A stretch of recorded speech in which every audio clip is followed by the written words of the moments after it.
So let's think a little bit about what happened in the last video. I'll review again these different notions of money supply, and then let's talk about whether it's fair for people to think that they really have the money that they have.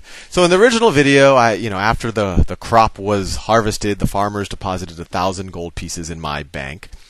Then I lent out 900 of those. I had to keep some reserves in case those farmers wanted some of their money back. And I figured, no, they would never need more than 10% at a time. I lend it out. They build an someone has a great idea to build a irrigation canal so that more fields become usable and get access to water. So to build that irrigation canal, they take those 900 gold pieces and they pay a bunch of workers. Those workers now have the gold pieces, and so they need someplace safe to put it. They put it back in my bank. Now I get 900 gold pieces of deposits. I put 10% aside again, and now I lend out 810 gold pieces. And let's say I lend it out for an entrepreneur who wants to build a factory to build some type of tools that might make the apple harvest more efficient or faster or need less labor or whatever. But whatever, that entrepreneur takes those 810 gold pieces and pays the builder in the town, and then the builder now has the 810 gold pieces, and then he gives the money back to me in my bank because I'm the safest place to keep it.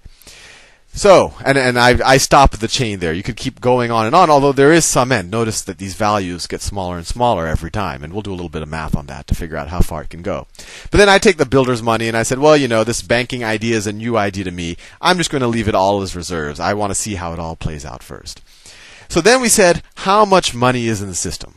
And it all depends on how you define money. And we made one definition of money called M0. And M0, we said, we'll call this our narrowest definition. And this is literally how much gold is there in the system, or how much stuff is there in the system that could be immediately used for conducting a transaction.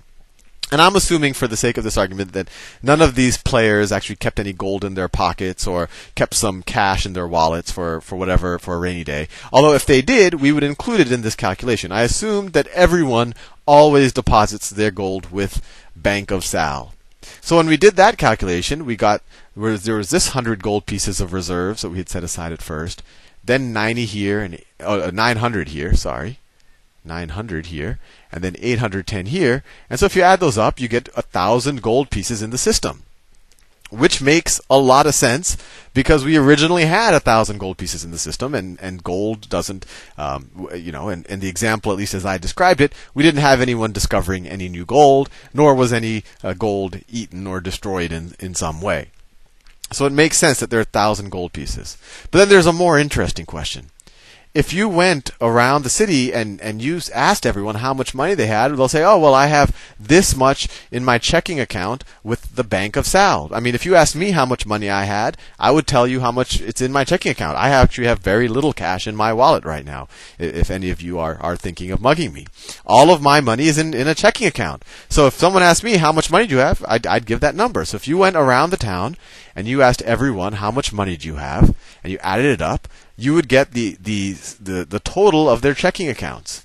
And so let's see, we had 810 gold pieces from the contractors, 900 gold pieces from the ditch diggers, and then 1,000 gold pieces from the farmers. And then let's see, 1,900 plus 810, right? You get 2,710 gold pieces collectively in checking accounts. And since I'm the only bank, that's the total of my liabilities here. And we call that M1. And I'm calling these for a reason, because these are the actual words that are used by economists and our government officials. But there's a couple of really interesting questions here. One is, how did 1,000 gold pieces get turned into 2,710? And then, is this 2,710 a real, does it represent real wealth, or was this some kind of weird shell game we played and it represents some type of weird pyramid scheme? Well, how it got created, we went through the mechanics, right? The second, every time I set a little aside, I lent some out, and then they deposited, etc. And that's how it got created. The interesting question is, does it represent real wealth? The answer is it represents real wealth if each of these investments were real investments.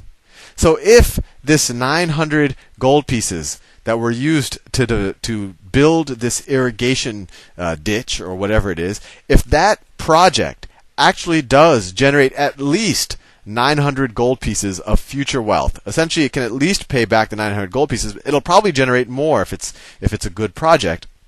But if it generates at least 900 gold pieces of future wealth, then this is a real asset, right? This is a real asset.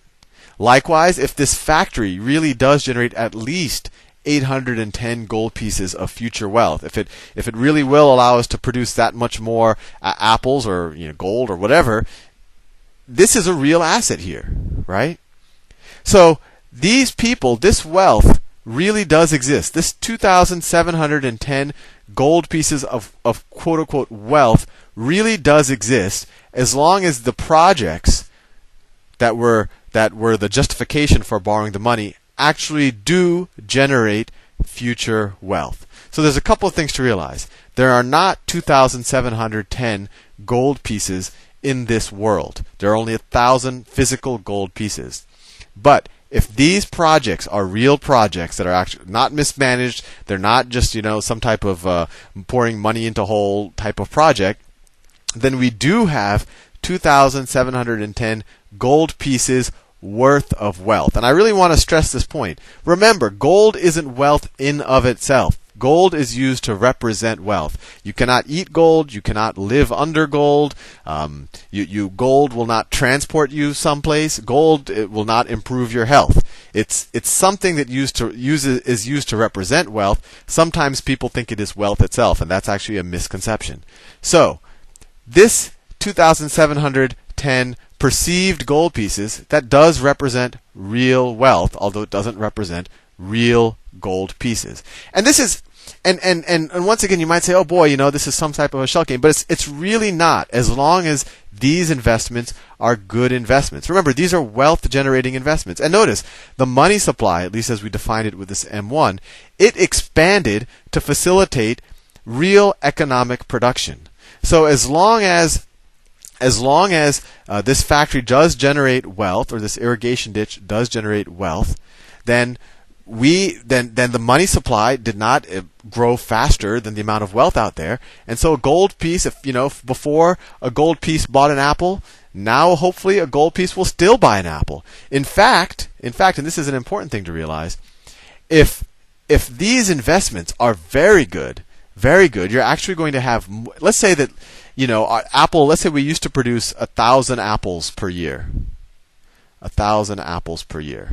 And notice, apples are real wealth. Apples are something that you can consume, that they will keep you living. And you could also view them as a form of investment, because by eating them, you're able to do work. But anyway, let's say before all of this investment started happening, our economy could produce 1,000 apples. Now let's say that after this irrigation ditch was produced, instead of 1,000 apples, now we go from being able to produce 1,000 apples to being able to produce, 2,000 apples a year. And once again, a lot of wealth was created. Remember, we only took 900 gold pieces to build this, and all of a sudden we're doubling. We're able to produce another incremental 1,000 apples a year, which in our old economy was worth 1,000 gold pieces. So that actually will definitely pay off, right? You borrowed 900 gold pieces, and this project will generate not 1,000 gold pieces in total. It'll actually generate the equivalent of 1,000 gold pieces per year. It increases our production of 1,000 apples per year. And likewise, let's say that this takes us from 2,000, this factory, it takes us from 2,000 apples a year to 3,000. So let's think about it. Now, in a given year, how many apples are being produced? We used to only have 1,000 apples being produced. Now we have 3,000 apples being produced, because these were really good investments. They really improved our productivity. So now if you say, well, everyone in the economy thinks that they have 2,710 gold pieces, or some equivalent of them, and we can produce 3,000 apples, now the money supply, 2,710, actually grew slower than our wealth, right? Maybe I should draw that, but let me draw that out. Before, let's say money,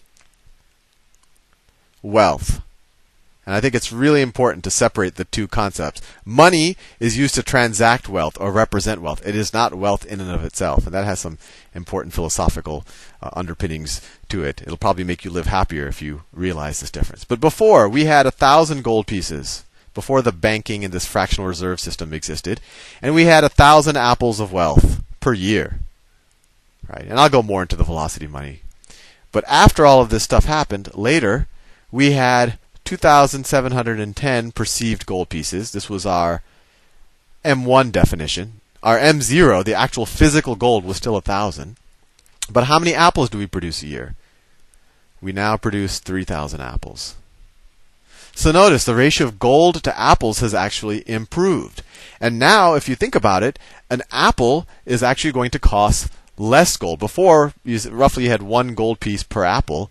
Now you have less than 1 gold piece per apple. So because of our innovation, we actually experienced deflation. So you might have said, oh boy, all of this money was created out of nowhere. This money doesn't exist. This will lead to inflation. But no, because, and this is a very important point, because the money was put to work in actual productive investments that create wealth, that make the pie bigger, or the pie of apples bigger, we actually experienced deflation, and our economy actually grew. And this was actually a very, very positive example. I'll see you in the next video.